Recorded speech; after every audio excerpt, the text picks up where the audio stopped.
అందరికీ నమస్కారం. అందరూ ఎలా ఉన్నారు? నేనైతే చాలా బాగున్నాను. మీరందరూ కూడా ఆరోగ్యంగా ఆనందంగా ఉండాలని మనస్ఫూర్తిగా కోరుకుంటూ ఈరోజైతే ఈ వీడియోలో ఈజీగా క్విక్గా చేసుకునే లంచ్ బాక్స్ రెసిపీ మీతో షేర్ చేస్తున్నాను. ఇది 1 పార్ట్ మీల్ అన్నమాట. మార్నింగ్ లంచ్ బాక్స్ కోసం ఎక్కువ టైం లేనప్పుడు ఒక 15 మినిట్స్లో ఈ డిష్ అయితే ప్రిపేర్ చేసేసుకోవచ్చు. దీన్ని ప్రిపేర్ చేసేసుకుని రైతాతో సర్వ్ చేసుకుంటే మనకు కానీ పిల్లలకు కానీ కావాల్సిన అన్ని న్యూట్రియంట్స్, ఎనర్జీ ఈ ఒక్క డిష్లోనే వచ్చేస్తాయి. మళ్ళీ ఈవినింగ్ వరకు కూడా ఆకలి వేయదు. ఇంతకీ ఈ రెసిపీ ఏంటో చెప్పలేదు కదండి. దాల్ కిచిడి అండి. దాల్ కిచిడి అనే పేరే కానీ దీనిలో మనకు నచ్చిన వెజిటబుల్స్ అన్నీ వేసేసుకోవచ్చు. ఈ రెసిపీలోకి వెళ్ళిపోదాము. ముందుగా దీనికోసం ఒక గ్లాస్ రైస్ తీసుకున్నాను. నేను దంపుడు బియ్యం యూజ్ చేస్తాను కాబట్టి అది తీసుకున్నాను. మీరు ఏ రైస్ యూజ్ చేసుకుంటే అది తీసుకోవచ్చు. ఒక గ్లాస్ కానీ కప్పు కానీ ఏది తీసుకుంటే దానిలో సగం కందిపప్పు తీసుకోవాలి. ఈ రెండింటినీ కూడా శుభ్రంగా కడుక్కుని వాటర్ వేసి నానబెట్టుకోవాలి. మనం వెజిటబుల్స్ కట్ చేసుకునే లోపు ఇవి నానిపోతాయి. ఇప్పుడు మన దగ్గరున్న ఏ వెజిటబుల్ అయినా తీసుకోవచ్చండి. ఒక మీడియం సైజ్ ఆనియన్, 2 పచ్చిమిర్చి కట్ చేసుకున్నాను.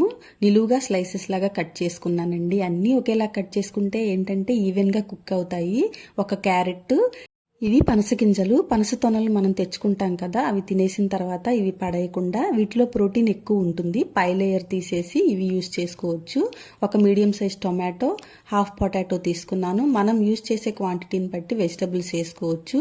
పుదీనా, 1 స్పూన్ అల్లం వెల్లుల్లి పేస్ట్, కొత్తిమీర, బఠానీ కూడా నేను ముందు రోజు నైటే నానబెట్టుకున్నాను.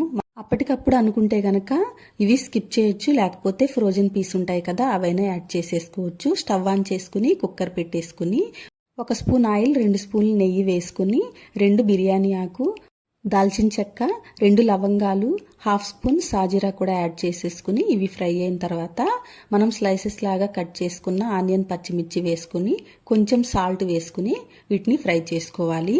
ఇవి కూడా లైట్గా ఫ్రై అయిన తర్వాత 1 స్పూన్ అల్లం వెల్లుల్లి పేస్ట్ వేసుకుని పచ్చివాసన లేకుండా ఫ్రై చేసుకోవాలన్నమాట. ఇది ఫ్రై అయిన తర్వాత మనం కట్ చేసి పెట్టుకున్న వెజిటబుల్స్ ఉన్నాయి కదండి, వాటిని అన్నిటినీ యాడ్ చేసేసుకుని పచ్చివాసన పోయే వరకు ఫ్రై చేసుకుంటే సరిపోతుంది. ఇవి కుక్ అవ్వాల్సిన అవసరం లేదండి, లైట్గా ఫ్రై అయితే సరిపోతుంది. దీనిలో కాస్త కొత్తిమీర కూడా యాడ్ చేసేసుకుని మనం నానబెట్టుకున్న రైస్, కందిపప్పు ఉంది కదండి, వీటిని యాడ్ చేసుకుని దీన్ని కూడా కాస్త ఒక 2 నిమిషాల పాటు ఫ్రై చేసుకోవాలి. ఇవి మంచిగా ఫ్రై అయిన తర్వాత ఇప్పుడు దీనిలోకి వాటర్ని యాడ్ చేసుకోవాలి. నేను ఈ దంపుడు బియ్యం తీసుకున్నాను కాబట్టి 3 గ్లాసులు వాటర్ యాడ్ చేస్తున్నాను. మీరు వైట్ రైస్ తీసుకున్నట్లయితే 2 గ్లాసులు అయితే సరిపోతుంది. నేను ఇక్కడ పన్నీర్ ప్రిపేర్ చేసిన తర్వాత మిగిలిన వాటర్ అయితే యూజ్ చేస్తున్నాను. మీరు ప్లెయిన్ వాటర్ యూజ్ చేసుకోవచ్చు. 3 గ్లాసులు నీళ్లు వేసిన తర్వాత ఒకసారి మిక్స్ చేసేసుకుని సాల్ట్ చెక్ చేసుకుని సరిపోకపోతే కాస్త యాడ్ చేసుకుని లిడ్ క్లోజ్ చేసుకుని విజిల్ పెట్టిన తర్వాత మీడియం ఫ్లేమ్లో 2 విజిల్లు, సిమ్లో పెట్టుకుని 1 విజిల్ వస్తే సరిపోతుంది. మంచిగా కుక్ అయిపోతుంది అనమాట. ఇలాగా ఒక ప్రాసెస్ చేసేసుకుందాం. హాట్ వాటర్లో సాల్ట్ వేసేసుకుని అవి బాయిల్ అయిన తర్వాత సోయా చంక్స్ ఉంటాయి కదండి, వాటిని వేసేసి 1 నిమిషం పక్కన పెట్టేసుకుని స్ట్రెయిన్ చేసేసుకుని మళ్ళీ కూల్ వాటర్తో వాటిని వాష్ చేసేసి గట్టిగా పిండేసుకుని ఒక ప్యాన్ తీసుకుని 1 స్పూన్ ఆయిల్ వేసేసుకుని వీటిని ఫ్రై చేసుకుని కాస్త సాల్ట్ వేసేసుకుని పక్కన పెట్టేసుకుంటే ఈ కిచిడి ప్రిపేర్ చేసేటప్పుడు కాకుండా ఇలా సెపరేట్గా వేసుకుని తింటే కాంబినేషన్ చాలా బాగుంటుందండి. ఒకసారి ట్రై చేయండి.